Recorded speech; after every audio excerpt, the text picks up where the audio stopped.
Rain poured down in thick, relentless sheets, blurring the street lights into glowing halos as Emily stumbled through the dark alley. Her breath came in sharp, uneven gasps, and her soaked hair clung to her face like strands of desperation. Behind her, faint but growing louder, were the heavy footsteps of a man who once swore he loved her. Emily, his voice echoed off the white brick walls, cruel, mocking. You can't hide from me forever. Her chest tightened. She didn't dare look back. The night smelled of rain and exhaust, and the city's hum seemed to mock her terror. She clutched the strap of her torn purse as if it were her only anchor to reality and darted toward the main road, where headlights cut through the mist like sharp knives. When she reached the curb, her shoes splashed in a deep puddle, and a black luxury car slowed to a stop at the red light. Its tinted windows reflected the rain and her terrified face. Her instincts screamed at her to run. She didn't know who was inside, but anything was better than going back to him. She ran to the passenger side, slammed her hand against the window, and shouted through the glass, "Please. Please let me in. He's coming, please." For a moment, nothing happened. She could see only her reflection and the faint outline of a man's face in the shadows. Then, with a mechanical hum, the door unlocked. Emily yanked it open and threw herself inside, trembling. The scent of expensive cologne and leather filled the air, sharp, masculine, controlled. The man beside her turned his head slightly. His voice was deep, smooth, and cold. "Who are you?" She couldn't even answer. "Please, just drive. He's coming. I'll explain later, just go." The man's eyes flicked toward the side mirror. He saw a figure stumble from the alley, looking around in fury. Without another word, he pressed down on the accelerator. The car surged forward with silent power, gliding through the rain. For several seconds, neither spoke. Emily's hands shook as she hugged herself, her heart pounding so hard she could hear it over the engine. The man finally broke the silence. "You're bleeding."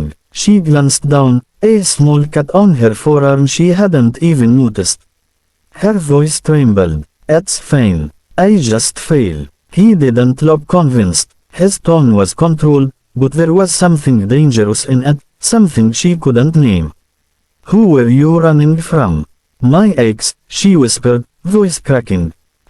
He found me again. I left him months ago. He's been following me, calling from different numbers. I thought I'd lost him." The man's gaze remained fixed on the road, but his grip on the steering wheel tightened. "And you thought hiding in a stranger's car was a good idea?" "I didn't have time to think." She snapped, then immediately regretted it. "واحد إلى واحد, I'm sorry. I was just scared." He said nothing, but his silence carried weight.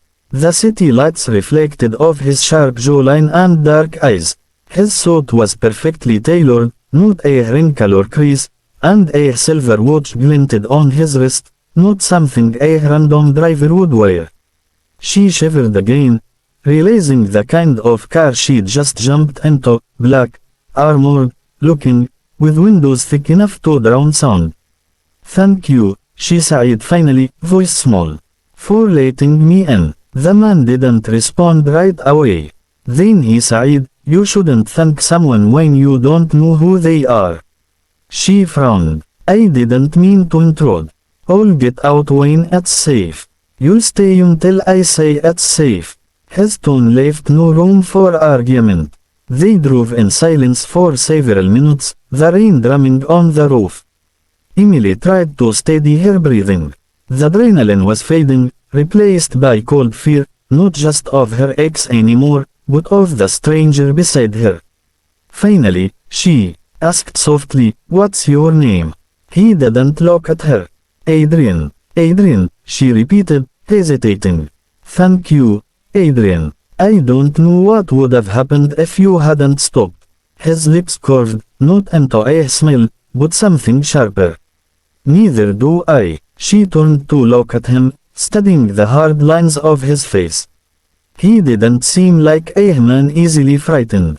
There was something about him, quiet power, control. Every movement was deliberate. Her mind was spinning. Why did he look familiar? The car eventually pulled into a dimly lit parking garage beneath a high-rise building. He parked and turned off the engine. The silence that followed felt heavy. Emily tensed. Why are we stopping? Because you can't go home, he said simply. If your ex is looking for you, he'll find you again. You're staying somewhere safe tonight. Her eyes widened. What? No, I can't stay with you. I'll just find a motel.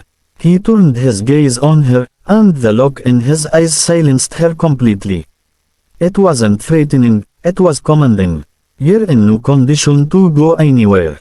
You're shaking, you're injured, and whoever was chasing you saw you ran this way. If you walk out there now, you won't make it 10 steps. Her throat tightened. He was right. He opened his door, stepped out, and came around to hers. The rain was still falling, softer now, but she could hear the steady echo of his footsteps. When he opened her door, she saw him clearly for the first time, tall, broad-shouldered, his black coat clinging to him in the rain. She hesitated, then took his outstretched hand. His touch was firm, grounding. Inside the building, everything screamed wealth, marble floors, dim golden lighting, and a silence too perfect to be ordinary. The elevator opened with a soft chime, and they rode up in silence. She watched the numbers climb. Where are we going? To my penthouse. Her eyes widened again. I really can't. You can, he interrupted calmly. And you will. You wanted safety, didn't you? The elevator doors opened to a floor with only one door. He unlocked it with a fingerprint scan. Inside was breathtaking, glass walls overlooking the rain-soaked skyline, soft lights reflecting off sleek furniture. It felt like another world entirely, one built on quiet power and danger hidden beneath elegance. Emily stood frozen in the doorway. This is beautiful. He shrugged off his coat, revealing the holster beneath his jacket, black leather, a silver gun glinting inside. Her breath caught. Yeah, he didn't let her finish. You didn't ask who I am, he said, his tone low, measured. But maybe you should have. Emily stepped back slightly. Who are you? Adrian looked at her for a long moment before answering. The kind of man people usually run from, not to. Her heart raced. واحد إلى واحد didn't know. I knew. His voice softened slightly. If you had, you wouldn't have knocked on my window. She swallowed hard, eyes darting toward the door. But something in his expression stopped her. Despite the danger in his words, there was no cruelty there. Only control, and a strange, quiet curiosity. He moved past her, poured 2 glasses of whiskey, and handed one to her. She didn't take it. I don't drink, she murmured. He smirked faintly, set it aside.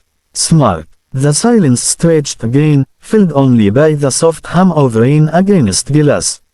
Finally, she asked in a whisper, what are you going to do with me? Adrian's eyes lingered on her face, searching. That depends on who's after you. She hesitated, then sighed quietly, his name is Mark.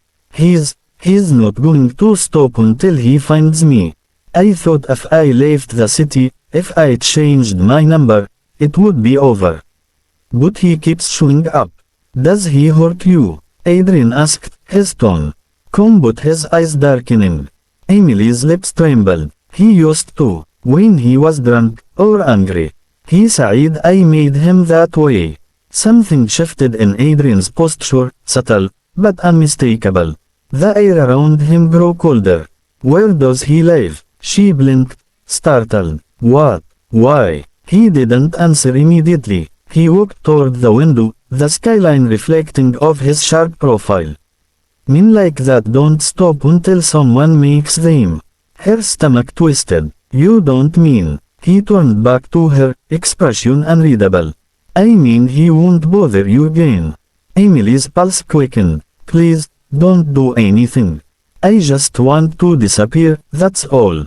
Adrian studied her, this trembling stranger who had barged into his car, who looked both terrified and stubbornly alive. He knew that, in a strange way, she had run for her life and still found enough courage to speak. You have no idea who I am, do you?